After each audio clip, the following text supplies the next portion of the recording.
And welcome back, Fubar here, and today we are going to be doing my thoughts on the 9.1 update. I'm not going to go in depth in the details of the 9.1 update because 44 Mag and Scopes did a video on it, and it was an amazing video. I'm going to put that video link in the description. I was going to collab with them on this video, but I ended up having a series of unfortunate events, and you probably could hear it in my voice. I actually came down with COVID, and also on that night of the update, I actually had a massive storm, and I ended up losing power. Fortunately, I have power back, but I'm still recovering from COVID, and so I'm gonna just cover key points that I was the most excited about, and one was the officer missions. As you can see right here, I have some officer missions done, and we can claim these rewards now, just like that, and then quickly redeploy these officers and have it all done just like so. Pretty freaking amazing. If you're an OG player, this was such a tedious task. So many mistakes could be made when you were tired and everything, and when you're playing at late night and you want to keep your officer missions in cycle with your play time. It was such a pain in the ass, and it was so hard, and it was one of the most common mistakes I made. I would forget to do it, or I would make mistakes, and I would miss an officer and fail that said mission. The next one that I'm very excited about was in the last previous updates, we've been getting a lot of wall updates, a lot of defensive updates on the wall, but that works great, but as far as being a tanky little base, but you still die really quick. So now they've added an adjustment to doing damage to your walls, and your AA fire base. And now I'm going to tell you right now, I'm going to give you a breakdown. So as you can see right here, if it will go over, thank you. All right, now it caps out at 200 for the damage aspect, level 200, which with the actual cap will be 16% per wall, and it does stack. And I'll show you where you can find that so you can see that it's true. However, the Watchtower firepower and the AA base firepower still increases all the way up to level 300. But as you can see, the damage does not increase past 16. So if you have all four walls done and you do the math, I think it's like 64% increase in damage that wasn't there before, which is amazing. And then I'm trying to keep this video as short as possible, guys, so please bear with me. So as you can see right here, you can't really tell where the damage is and if it's actually applying and if it stacks.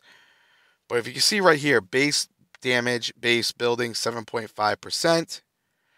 And this means this damage does stack together. Because as you can see right here, Watchtower damage is 2%. And my wall level is 20, 20, 20. Just so you can see. And 14. Now, that means it all adds up to 1.5%. So that means 7.5%. Very convenient, easy math. Very awesome. The next thing I want to talk about, and I'm sure you guys have all been through this, whether you're a new player, intermediate player, or a veteran player. When you're moving your base, and the mag and scopes talk about this, right? Sometimes you're trying to sneak up on an enemy build, and you're trying to move, but your fast units actually give away your position. You will be moving; they'll get there too quickly, and you're cutting through enemy territory.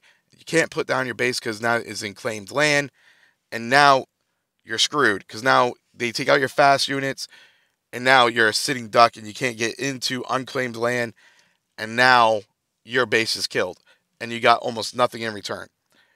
However, this now will allow you to do a coordinated march, just like so, and they all move at the same speed, which is awesome because now they're all going to arrive at the same time. However, like Mag and Scope said, do not do this while you're AFK. Your units will be in God's hands. If they get ambushed, you can't do anything. But like Scope said, you can actually effectively defend yourself as long as you're not in claimed land. And when I say that, I mean that you can easily redeploy your base and then put your units right back. As you can see right here, as these units keep moving, I'm going to actually start pulling them back right now. And it's not going to be that bad. Now, the next biggest thing I'm actually excited about, and it was actually kind of buggy for me when I first actually started trying to figure it out. And luckily, they actually released a patch. It was about 50 megabytes. It was the actual voice chat. I couldn't get it to work at first. And I think it was only a PC client. I tried uninstalling the game, reinstalling the game, it wouldn't work. But now it does work. And this is awesome. This is an awesome feature because now you don't have to use a third party source to actually communicate with your team. And sometimes using a third party source, if you're playing on a phone like myself, you're going to wind up lagging out your phone. It's going to get glitchy. And of course, error of communication. So this is majorly helpful. And we don't know if it's going to cause a lot of in-game lag yet or anything, but it does need some experimentation. Now, this is pretty much what I wanted to talk about in this video that I was most excited about. It was the wall update. It was the officer missions and the coordinated march. There was a lot of other good things that came in this that were quality of life changes that were supposed to be that are very exciting to have. But I'm not going to go and step on their video. I'm actually going to link their video in the description because they did such an amazing job. So if you want to have a full coverage of the 9.1 update, I highly recommend you go check it out. This is Fubar. I got your 6. Please like, comment, and subscribe. Peace.